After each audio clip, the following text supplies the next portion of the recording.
be the face of the league. GA. Ja has a chance. Now, Ja's the only one, I think, out of everybody in the league that has a chance to take it. The league is in great hands. It's the most talent that's ever been in this league. So there's a lot of different guys it could be. But, we'll see. I think being the face of the league, winning has to come with that. So whatever young guy takes that charge and is winning moving forward, that's probably who it'll be. We live in exciting times when it comes to the NBA. Now more than ever before, the league is loaded with young talent unlike anything we've seen before.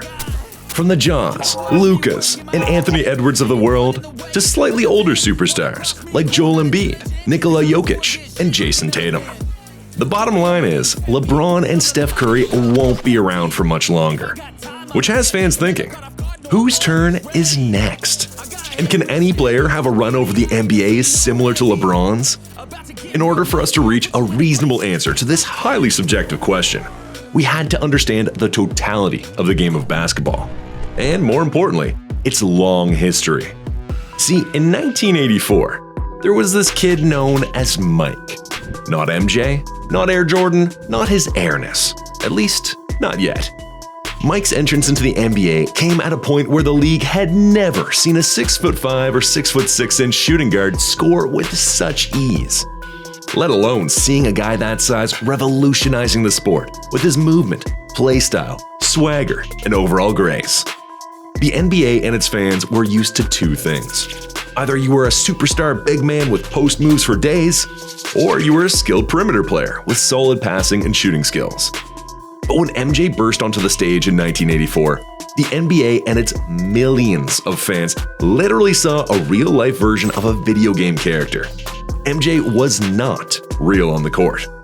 In just his rookie season, MJ led the NBA in points, was fourth in steals, and had the highest PER for a rookie in league history.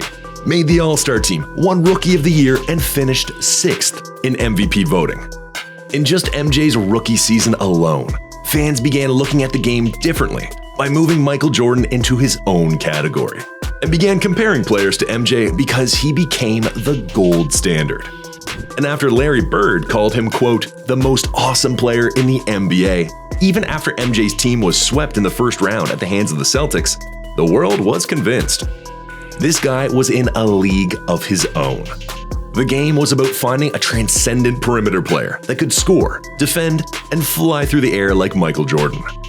For a solid decade and a half, MJ was the face of the NBA. Magic and Bird were supposed to run the NBA for at least a decade, but because of MJ, their reign ended after only a few years. That's how much MJ meant to the NBA. But after MJ, it felt like the NBA would be in some trouble. Or was it? MJ was nearing the end as the 2000s approached. But you had both Allen Iverson and Kobe Bryant doing their best MJ impression on a game-in, game-out basis. You still had mammoths like Shaq terrorizing teams and throwing dudes out of the way. But because of the bar and standard MJ set, Kobe was seen as the official face of the league. And with every championship he won during that three-peat in the early 2000s, the more he cemented himself as the guy, as evidenced by the 2003 NBA All-Star Game, when Kobe led all players in the fan voting, even above the man himself, Michael Jordan. But speaking of 2003, that was the year competition for this proverbial face of the league title grew bigger. Sure, Kobe was a three-time champ, the best scorer in the world, and still played as much like MJ as anyone. But there was a high schooler in line for the throne. LeBron James, the kid who graced the cover of Sports Illustrated a couple of years earlier at just 16 years old, and the one many were calling the next Michael Jordan. This was interesting, because generally speaking, the next prodigy is often compared to the current best or face of the league. But no one was saying LeBron was the next Kobe. They were calling him the next MJ, putting LeBron in a different limelight, while simultaneously putting Kobe a bit to the side. But Kobe wasn't fazed by it. He liked LeBron and respected his game. And LeBron wasn't one to dismiss the Mamba either, calling him the best player in the NBA as a rookie. But the date was January 12th of 2004, when the two greatest high school phenoms met on the NBA stage head-to-head. And while that game wasn't anything to write home about because of Kobe's early exit, it created a friendly rivalry between these two. A rivalry that wasn't just fueled by fans debating who would go down as the better player. This rivalry would also be fueled by the noise over which of these two would have that MJ-like reign over the NBA as the face of basketball.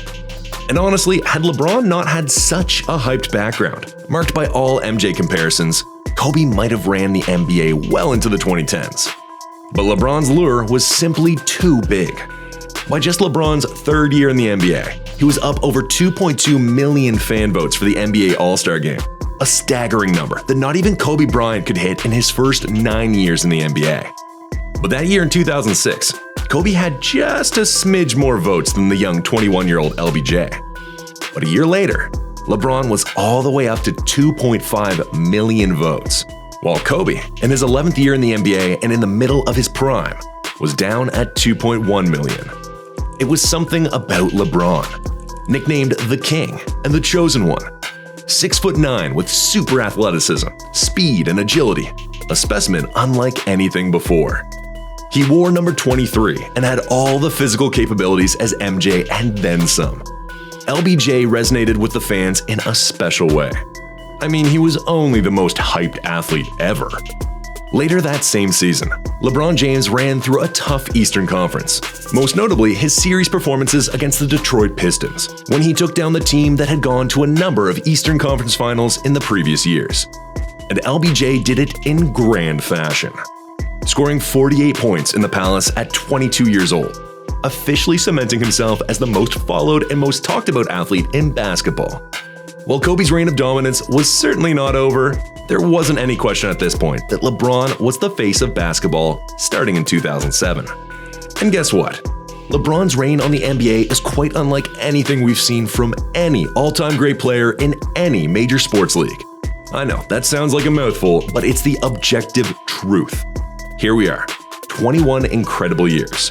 And what might be even more fascinating is the fact that a 39-year-old LeBron James is still getting the most fan votes for the All-Star Game.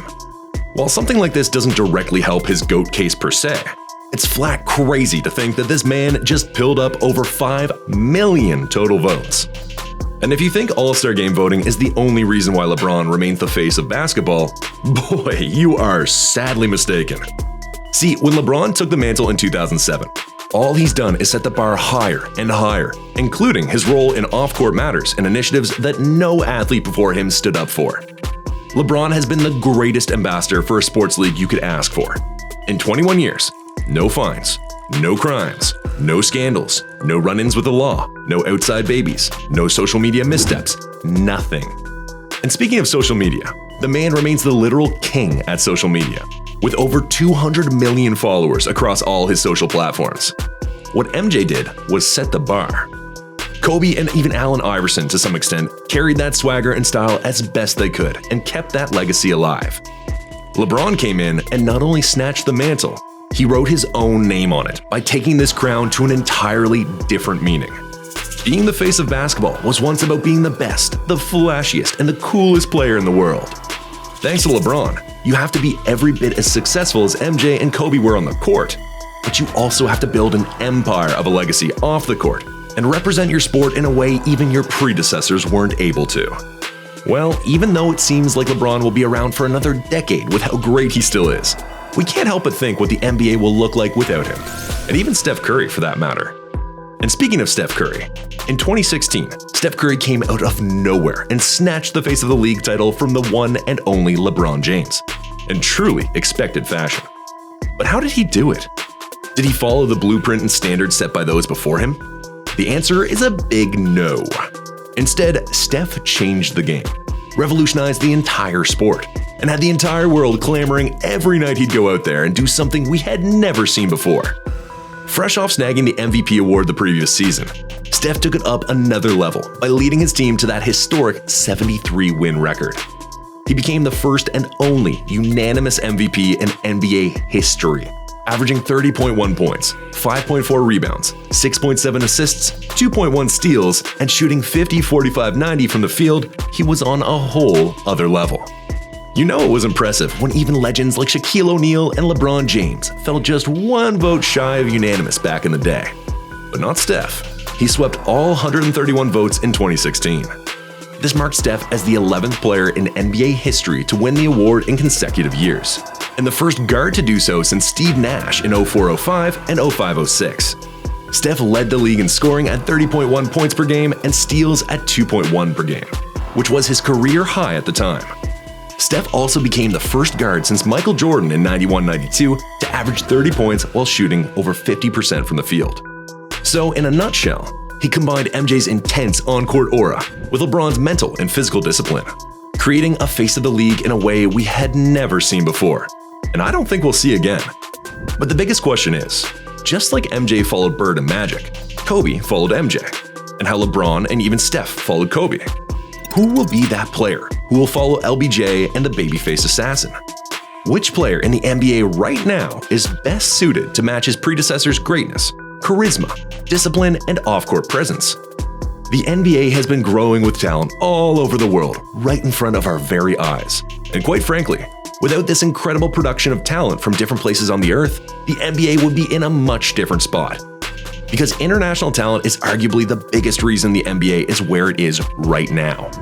Not only is the global appeal at an all-time high, but this is the first era in NBA history where all of the very best players in the world are foreign-born. Unless Anthony Edwards, Jason Tatum, Devin Booker, or among the likes has something to say about taking the face of the NBA crown, the NBA actually is on the verge of being represented by an international player for the first time ever. But this conversation wouldn't be nearly complete without you guys weighing in. So give me your pick for the face of the NBA after LBJ and Steph Curry call it quits. Are we on the verge of something groundbreaking? Or will history continue to repeat itself?